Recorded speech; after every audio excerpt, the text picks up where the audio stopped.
One of the things I'd really like to talk about today is these defensive matches potentially going to be occurring between Golden State and Cleveland.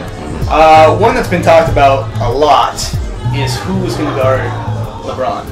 Absolutely, and this is the golden ticket question. And I think it's interesting because this finals, it almost could come down to defense being more important than the offense because you know what they're going to bring offensively. But to answer your specific question, I think it's going to be kind of a platoon effect. I think there's going to be a few of them. But I think the main guy we're going to see is actually a lot of Harrison Barnes. I agree, actually. I think it kind of depends on where Cleveland decides to put LeBron, if he's playing a lot of power forward, a lot of small forward. But Harrison Barnes at 6'8", 220-ish long arms, he's got the physical build. But I think we're also going to see a lot of backup with Draymond and Andre Iguodala. Between those three, that's 18 fouls, and it's going to be a lot of help defenses, but the thing is, a lot of it's going to come down to how do they funnel it properly to a guy like Andrew Bogut. Well, for me, Chuck Daly, maybe strangely one of the most underrated coaches ever. During the quote-unquote Jordan Rules era, he said, let Jordan get his 35, let him get his 40. Our job is to shut down everybody else.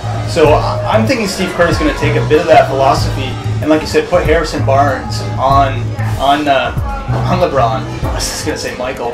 And let Draymond just kind of roam, be a free safety, come and do help defense. I think he'll really excel. I really like that analogy, the free safety, come in, cause problems, be physical. That's a great point. Although it's interesting, right? Because when you're talking about a guy like Michael, you're talking about their top scorer. And while LeBron is their top scorer, also the best facilitators. Yeah. So when you trap him, he's one of the best in the league at providing for his other teams. So is a LeBron James the guy you do that to? Like if it was a Kevin Durant, it's more of an obvious point, right? But when you can pass so well out of that situation, then really you have to make sure that J.R. Smiths and Iman Shumperts aren't just sitting there alone. Yeah, they're going to because they've been hitting their shots all playoff long, exactly. Right? And the Tristan and the Mozgovs for the easy dunks, which have been happening as well. Yeah, as Alex Shalin was saying last week, LeBron's kind of, I guess, evolving into a point forward a la Magic Johnson in his later years. So he's going to be able to pass out of the post easily. He's got some of the best court vision in the league. He doesn't get enough respect for that. But let's look at the other end of the court.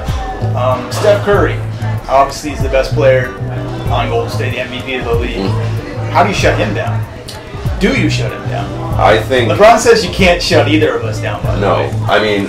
When you're talking about the superstars of the league, the idea of shutting them down is laughable.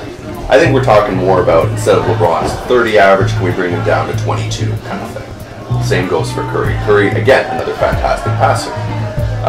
Little bit less, I would say, quick. Less fast. He's quick.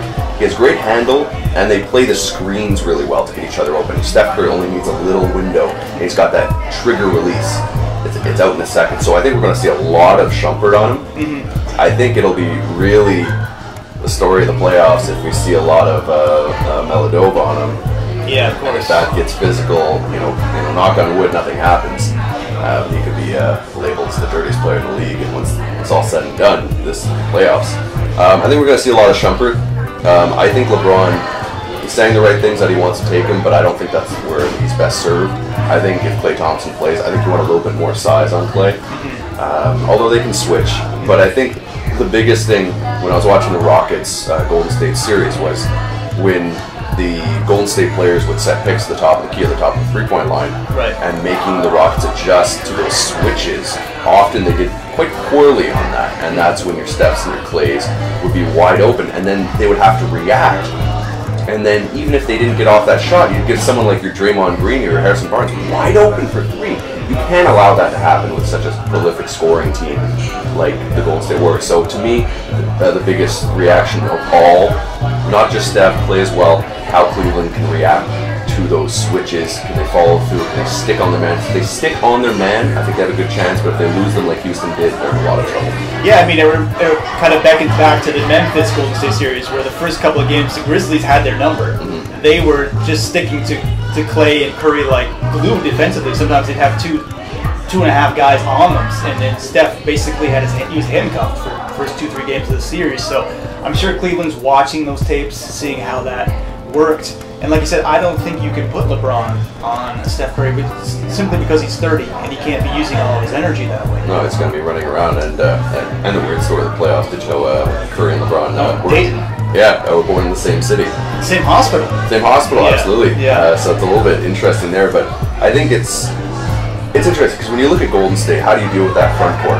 Because Bogut, really his offense is going to come from putbacks or lobs. He's not really going to bring a whole lot more than that. And Draymond Green, while he's an interesting player, really a lot of his offense comes from, offensive rebounds, putbacks, or three-point shots. Because he's developed that and that's added to his arsenal. Right. So so you basically just have to stick on them, but it's difficult because Bogut doesn't want to be farther than, let's say, 10 feet, but Draymond's very comfortable outside, 25 feet. Right.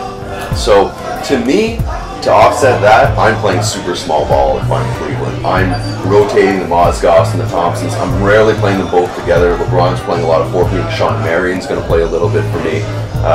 He's not the man he once was, but he's long, rangy.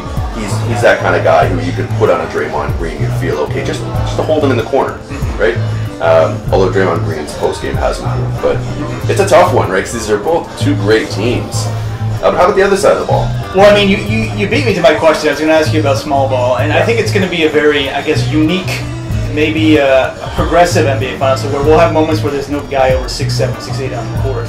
And which is funny, right? Because right after this, we're going to go into the NBA draft, which the two top theoretical picks are two centers. But anyways, this like anything in life, there's ups and downs in terms of trends. But another interesting point to this is that this is the second time in league history since, well, let's just say 1946, the league was inaugurated. So there were two rookie coaches in the NBA Finals that year. And now 2015 is the second time in history two rookie coaches. And David Blatt actually almost worked for Steve Kerr. He was his first choice as an assistant. That didn't work out. Alvin Gentry came in, filled the role magnificently, short term.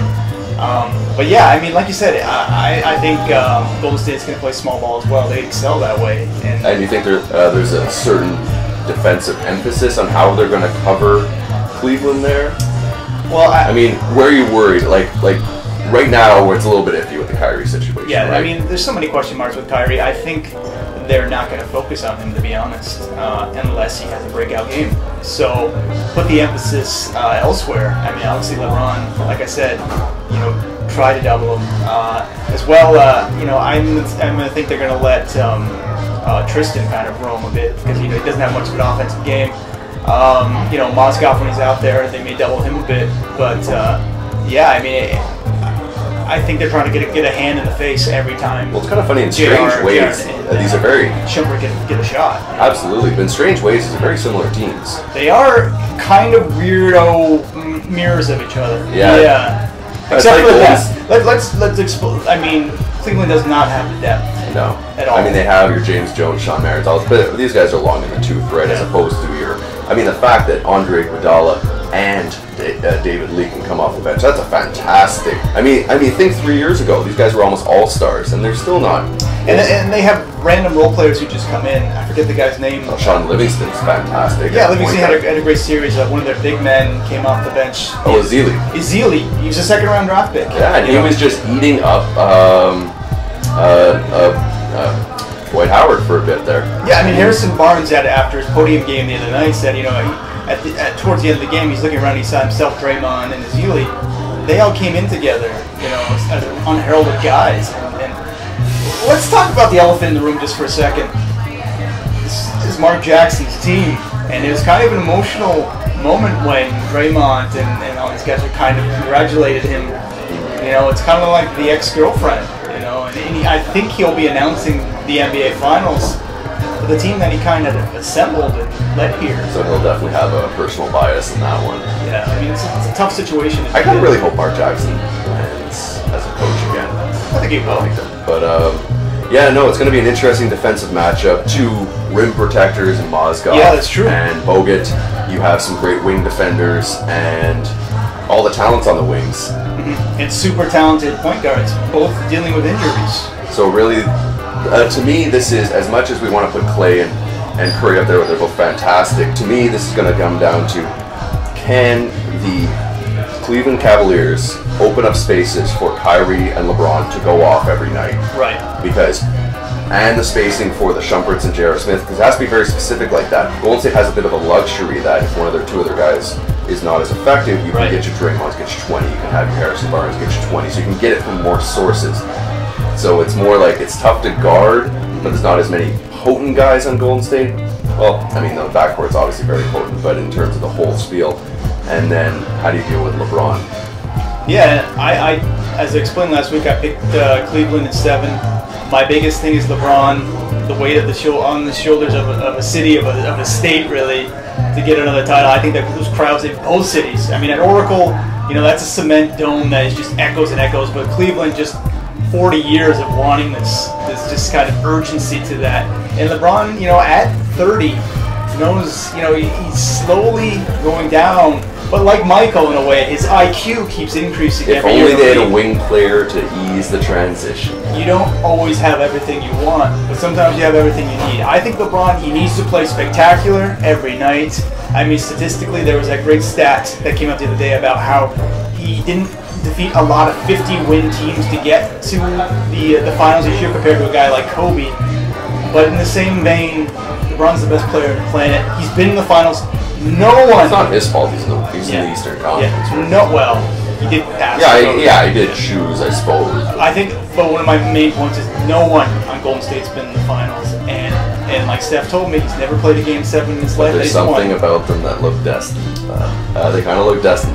Both teams do. This is one of the most feel-good finals. Well, Vegas has Golden State, but they do. But it's funny. You see all these big scores, all these points, all these 3-point shots. But as the title suggests, I think this is going to come down to defense.